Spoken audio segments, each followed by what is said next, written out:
اہل حدیث ہیں ہم، یہ عزم ہے ہمارا، یہ عزم ہے ہمارا، یہ عزم ہے ہمارا۔ حضرات، اب میں فضیلت الشیخ سید میرعاز ربانی حفظہ اللہ کو دعوت سخن دے رہا ہوں کہ آپ تشریف لائیں اور ہم جملہ سامعین کو 5 مذاہب کے موضوع پر خطاب فرمائیں۔ اللہ رب العالمین سے دعا گو ہوں کہ ہمارے فاضل دوست کو قرآن و سنت اور سیرت اور تاریخ کے حوالوں سے حق بات کہنے کی توفیق عطا فرما، ہمیں اور سب کو اس پر عمل کرنے کی توفیق عطا فرما، آمین رب العالمین۔ وصلی اللہ۔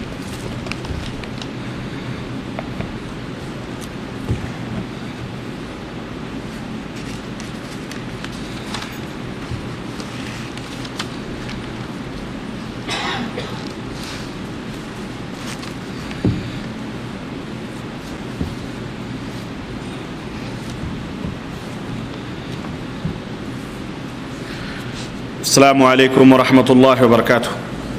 الحمد للہ نحمده ونستعینه ونستغفره ونؤمن به ونتوکل علیہ ونعوذ باللہ من شرور انفسنا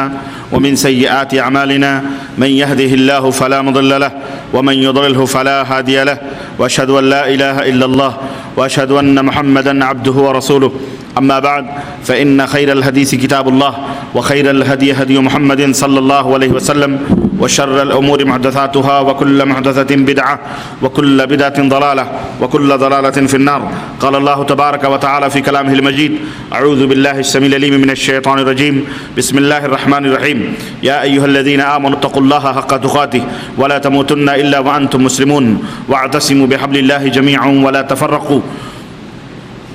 واذكروا نعمة الله عليكم إذ كنتم أعداء فألف بين قلوبكم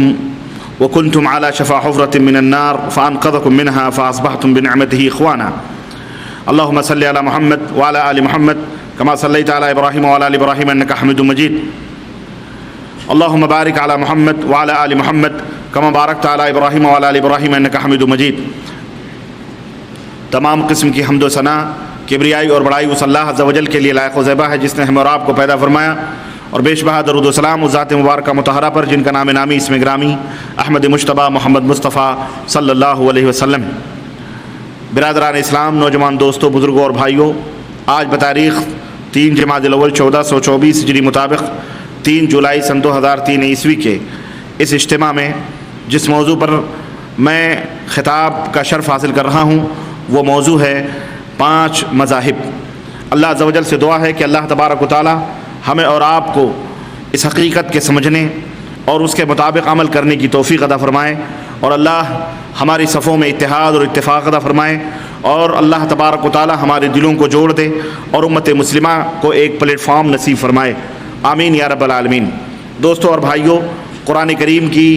جن آیتوں کا ترجمہ جن آیتوں کی تلاوت میں نے کی ہے ان کا ترجمہ اللہ عز و جل نے ارشاد فرمایا کہ اے وہ لوگوں جو ایمان لائے ہو، اللہ سے ڈرو جیسا کہ ڈرنے کا حق ہے، اور جب تم مرو تو اس حال میں مرو کہ تم مسلمان ہو، اور اللہ کی رسی کو مضبوطی کے ساتھ تھام لو، ٹکڑے ٹکڑے نہ ہو، جماعت جماعت نہ بنو، فرقے فرقے نہ بنو، واعتصموا بحبل اللہ جمیعا ولا تفرقوا، اللہ کی رسی کو مضبوطی کے ساتھ پکڑے رکھو، گروہ گروہ نہ بنو، اور یاد کرو اس وقت کو جب تم مختلف فرقوں، مختلف ٹولیوں، مختلف گروہوں میں بٹے ہوئے تھے تو اللہ تعالیٰ نے تمہارے دلوں میں محبت پیدا کی، تو آپس میں تم بھائی بھائی بن گئے، اور تم ہلاکت و تباہی کے دہانے کے اوپر کھڑے ہوئے تھے تو اللہ تعالیٰ نے تمہیں جہنم سے نجات عطا فرمائی، تمہیں اسلام جیسی دولت عطا فرمائی، تمہارے درمیان اتحاد اور اکتائیت اللہ رب العزت نے عطا فرمائی، اور تمہارے دلوں کو جوڑ دیا اور تم بھائی بھائی ہو گئے۔ دوستوں اور بھائیوں اور عزیز ساتھیوں، 5 مذاہب یہ آج میرا موضوع ہے، اور انشاءاللہ تبارک تعالی اس موضوع کی میں وضاحت کروں گا۔ آپ حضرات نہایت اطمینان اور سکون کے ساتھ تشریف رکھیں۔ میں یہ جانتا ہوں کہ آپ کے ذہنوں میں یہ سوال بار بار گونج رہا ہوگا اور ایک کھلبلی سی مچی ہوگی کہ آخر ابھی تک تو ہم 4 مذاہب سنتے تھے، 4 مذاہب تو یہ 5واں مذہب، اس کی تشریح کیا ہے، اس کی حقیقت کیا ہے؟ میرے بھائیوں، میرے عزیزوں، میرے دوستوں، ہمیں بہت سارے ایسے بھی برادران موجود ہیں جنہوں نے باقاعدہ اس بات کا کھلم کھلا اظہار بھی کیا کہ ہم یہ سمجھ رہے تھے کہ اللہ تعالیٰ نے ہمیں 4 مذہبوں میں رہنے کا اور 4 مذہبوں میں سے کسی ایک مذہب کے اوپر عمل کرنے کا اللہ نے حکم دیا، اور نبی کریم صلی اللہ علیہ وسلم نے بھی اپنے زمانے ہی میں اس کو جاری اور ساری فرمایا۔ اس طرح کی فکر بعض لوگوں کے دماغوں میں، ذہنوں میں یہ بات موجود تھی، اور انہوں نے برملا ہم سے اس بات کا اظہار بھی کیا کہ ہمیں تو اس سے پہلے علم ہی نہیں تھا کہ یہ مذاہب جو بنے ہوئے ہیں، مثال کے طور پر حنفی، شافعی، مالکی، حنبلی، یہ جو 4 مذاہب 4 ائمہ کی طرف منسوب ہیں، یا جس کو ہمارے ملکوں میں یہ کہا جاتا ہے کہ چاروں مصلح برحق ہیں، یا یہ کہا جاتا ہے کہ 4 امام حق پر ہیں، تو یا 4 مذاہب حق پر ہیں، 4 مذہب حق ہے، یا اس طرح کی باتیں بہت سارے مسلمان بیچارے یہ سمجھتے ہیں کہ یہ اللہ کی طرف سے نازل کیا ہوا مذہب ہے، اور جس میں مسلمانوں کو منقسم کر دیا گیا، بانٹ دیا گیا کہ یہ شافعی رہیں، یہ حنفی رہیں، یہ مالکی رہیں، یہ حنبلی رہیں، ان کی مسجد الگ ہو، ان کی مسجد الگ ہو، ان کی مسجد الگ ہو، ان کی مسجد الگ ہو، ان کو شافعی میں شادی بیاہ کریں، حنفی میں شادی بیاہ کریں، مالکی میں شادی بیاہ کریں، حنبلی میں شادی بیاہ کریں۔ اس طرح سے اللہ تعالیٰ کی طرف سے یہ حکم نازل ہوا ہے، رسول اللہ صلی اللہ علیہ وسلم نے اس کو نازل بتلایا ہے، اور امت کو اس طرح سے ایک ڈگر اس 4 راستوں پہ ڈال دیا گیا کہ جناب علی آؤ انہی راستوں سے آپس میں اتحاد رہے گا، اتفاق رہے گا، محبت رہے گی۔ اس طرح سے اصل میں مسلمانوں کے دماغوں میں یہ بات ڈالی گئی، چنانچہ سادہ قسم کے مسلمان بیچارے وہ یہی سمجھ بیٹھے ہیں، اور آج تک اسی کے اوپر چل رہے ہیں، اور اس کے خلاف اگر کوئی زبان کھولتا بھی ہے تو اس کو کفر سمجھتے ہیں، اس کو کافر سمجھتے ہیں، اس کو دائرہ اسلام سے خارج سمجھتے ہیں، اور اس کے اوپر برے علماء اس امت کے جو ہیں مولوی حضرات اپنے شکم کو، اپنے پیٹ کی پوجا کے لیے، اپنے شکم کو پالنے کے لیے امت کو ابھارتے ہیں۔ ہاں دیکھو یہ اماموں کو گالیاں دے رہا ہے، یہ دیکھو اماموں کا برا ہے، یہ دیکھو اماموں کو برا بھلا کہتے ہیں، یہ مذہب کا انکار کرتے ہیں۔ ان کا کوئی مذہب نہیں ہے، یہ ہمارا مذہب حنفی ہے، ہمارا مذہب شافعی ہے، ہمارا مذہب مالکی ہے، ان کا کوئی مذہب نہیں ہے، یہ لا مذہب لوگ ہیں، یہ بے دین لوگ، یعنی اس طرح کے خرافات، یہ اہل سنت والجماعت سے خارج ہیں، یہ دائرہ اسلام سے خارج ہیں۔ یہاں تک لوگوں نے لوگوں کو سبق پڑھایا ہوا ہے، اور اس طرح امت کو ٹکڑے ٹکڑے کیا ہوا ہے۔ آج انشاءاللہ تبارک تعالیٰ یہی 4 نہیں بلکہ میں نے کہا ہے 5 ہے، 5 ایک کو قصدن جان بوجھ کر چھپا لیا گیا ہے،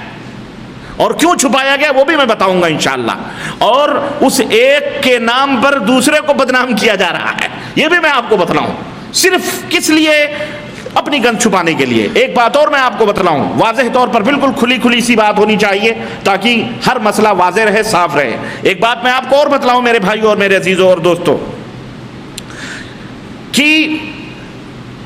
یہ 5 مذاہب کے تعلق سے امت کے اندر جو یہ اس قسم کا انتشار پیدا کیا گیا، یہ ایک مصلحت کے تحت اور ایک خاص مشن کے تحت اس کو ہوا دی گئی ہے، اور میں انشاءاللہ تعالی وہ تمام پوری تاریخ اور پوری چیزیں آپ کی خدمت میں رکھوں گا انشاءاللہ، اور آپ خود فیصلہ کریں کہ اس میں حق کیا ہے، باطل کیا ہے، سچا کیا ہے، جھوٹا کیا ہے، اس میں کتنی باتیں صحیح ہیں اور کتنی باتیں غلط ہیں۔ یہ سب انشاءاللہ تعالی آج کے اس درس میں، آج کے اس لیکچر میں آپ حضرات کی خدمت میں رکھنا چاہ رہا ہوں۔ آئیے سب سے پہلے ہم بنیادی طور پر حق بات کو سمجھیں۔ حق کیا ہے؟ اللہ تبارک و تعالیٰ نے قرآن کریم میں ارشاد فرمایا، اتبعوا ما انزل الیکم من ربکم ولا تتبعوا من دونہ اولیاء۔ اے لوگو، اے دنیا کے لوگو، تمہارے رب کی طرف سے، تمہارے پالنہار کی طرف سے، تمہارے اللہ کی طرف سے جو احکام، جو باتیں اتاری جا رہی ہیں ان کے اوپر تم اتباع کرو، ان کی پیروی کرو، ان کی اطاعت کرو۔ ولا تتبعوا من دونہ اولیاء، اللہ کو چھوڑ کر کسی اور اولیاء، کوئی اور رفیق کار، کوئی اور دوست، کوئی اور کسی کے پیچھے نہ چلو۔ چلنا ہے تو ان باتوں کے پیچھے چلو، اطاعت کرنی ہے تو ان باتوں کی کرو جو اللہ تبارک و تعالیٰ نے آسمان سے تمہارے لیے نازل فرمائی۔ ٹھیک ہے، آگے بڑھتے ہیں۔ اس آیت کریمہ سے ہمیں اس بات کا پتہ چلتا ہے کہ اللہ تبارک و تعالیٰ کی جو نازل کی ہوئی کا جو دین ہے، اللہ تبارک و تعالیٰ نے جو دین نازل فرمایا ہے، یہ دین اسلام ہے، اور یہ اسلام کہاں سے بن کے آیا ہے؟ اللہ تبارک و تعالیٰ کے یہاں سے، آسمان سے بن کے آیا ہے۔ یہ اسلام کہاں سے بن کے آیا ہے؟ اللہ تبارک و تعالیٰ عرش بری سے اترا ہوا ہے، اللہ تبارک و تعالیٰ کے ہاں سے بنا کر کے اس اسلام کو بھیجا گیا ہے۔ اور میرے بھائیوں، ہم اس حقیقت کو بھی جانتے ہیں کہ ان الدین عند اللہ الاسلام، اس دنیا میں بہت سارے دین ہیں، یہودی بھی دین ہیں،